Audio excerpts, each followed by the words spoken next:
everyday thing. It's an everyday thing. It's an everyday thing when you let your nuts hang. I got pregnant in high school.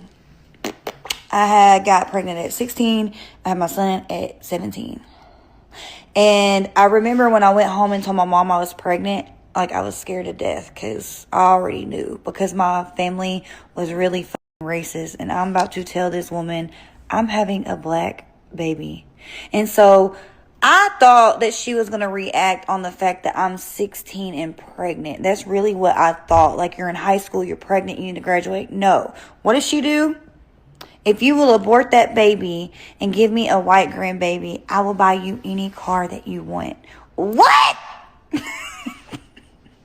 What? And then they ended up telling me that my son has spina bifida. So then it was, you're going to be raising a black, I hate that word, baby in today's world. It's going to be so hard on you. And I had a decision to make before I got the genetic test back, because I was already at my 20 weeks and it's past the abortion date. So I had to make a decision if I wanted to continue the pregnancy or not. And I just made the decision at the end of the day, this is what God gave me. I'm going to continue this pregnancy. And come to find out, he never even had spina bifida. It was a glitch. And he came out beautiful and healthy. But she ended up kicking me out, and I was malnutritioned, and I was sleeping in bathrooms at parks and literally got homeless for the longest time ever. And then it was reflecting back on her because I was missing doctor's appointments and I'm still a minor. And so she ended up letting me back in until I gave birth to him. And I ended up having him early as hell because I was malnutritioned and he was a preemie and my water broke one day. And then when I turned 19, I finally got an apartment and moved out and been on my own ever since. And I have not spoke to her in years. And I don't think that, I'm not going to say she's not racist no more, because I don't think racism truly goes away. I think people just learn how to cope and deal with it, especially because I contributed to giving her 5. You're telling me to give you a white baby. I'm going to give you 5 black babies to love, okay? This is what we're going to do. We're going to break this generational curse that my family has against black people, because I'm going to change it. And her and my son are cool to this day. I don't talk to her because there's been a lot of trauma and damage that I just don't want to forgive. But yeah, and then my last name ends with me. I'm the last of my last name. So I gave my boys, not my first son, but my other 2, they have the same daddy. Let me clarify that. But I gave them my last name. So from now on, my name will always carry it can keep going on because boys carry on the name, and there will always be black people now in my family tree. And I just think I'm dope as fuck for that, because if you knew the upbringing that I had, I was taught to be racist, taught to hate black people, and I'd be damn, you ain't gonna tell me what the fuck to do. In fact, I'm gonna go against everything you tell me not to do. You tell me not to like black people, I'm gonna love them. Interesting. Okay. Having black babies does not solve racism. Absolutely not. You just got your kids cut off from the rest of the family.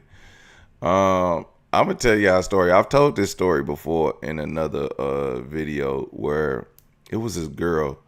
She was a known 304 in the small city suburb of Oklahoma City.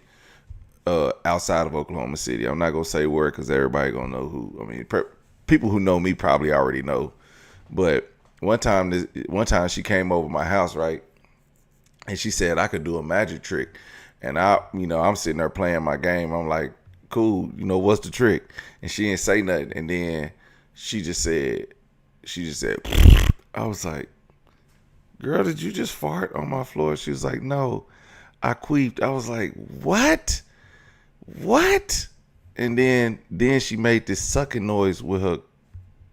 It was like, and then she did it again. I was like, yo. That was the craziest thing I ever seen. I think I was like 17 when this happened. So then I knew she messed with a lot of black dudes, right?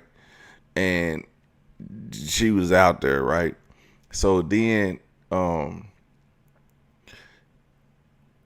she was dating my friend's friend, and he's a white guy. And we was like, why are you dating him? Anyway, she come up pregnant, right?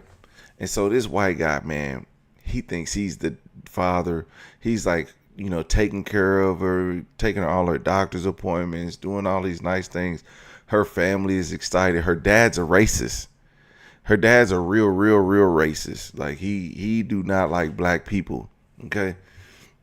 And so yeah, we knew, everybody knew this, because he was out front about it. I never encountered him, but we knew. So then it's time for her to have a baby. The guy's happy. He's like, yeah, I'm about to be a father and all this stuff. Man, I'd be damned if they. She came back a few days. Well, I think we heard before she came back, but she went to the hospital to have a baby. Baby came out black. They gave that mug up for adoption immediately. That baby, when she came back over to hang out with us, no baby. And then everybody was like, my friend, shout out to my homie Travis, he was like, man, don't nobody bring it up. Nobody bring it up. But I don't want to have her over here crying and all this stuff. Don't nobody bring it up. So nobody brought it up. We just started drinking and then partying like she wasn't pregnant 3 days ago with a black baby. they gave that mug up. But yeah, having a black baby don't end racism. In fact, when you have a black baby in a racist family, you already see that they don't even really rock with the black child.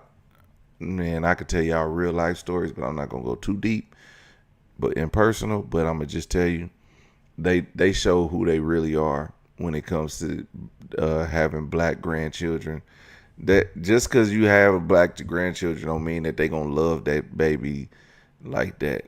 And unfortunately, the grandchildren, when they get older, they start to know. They be like, I mean, I kind of suspected it, but I didn't really understand because nobody really told me. But yeah, because your mama white and she can go over there and talk to him, but you can't. You can't call him for nothing. It's crazy. When you have babies, black babies in a white supremacy family or a white racist family, But then again, here's the thing.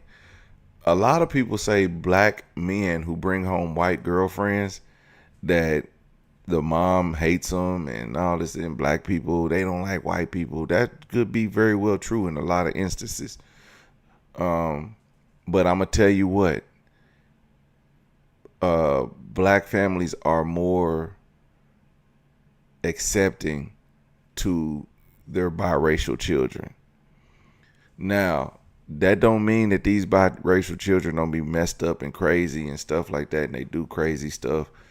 But it just is what it is. I think black families really, it doesn't matter. You know what I'm saying? After, they might be mad for a time being, but they'll eventually get over it. You know what I mean? So let me know what y'all think about that in the comment section.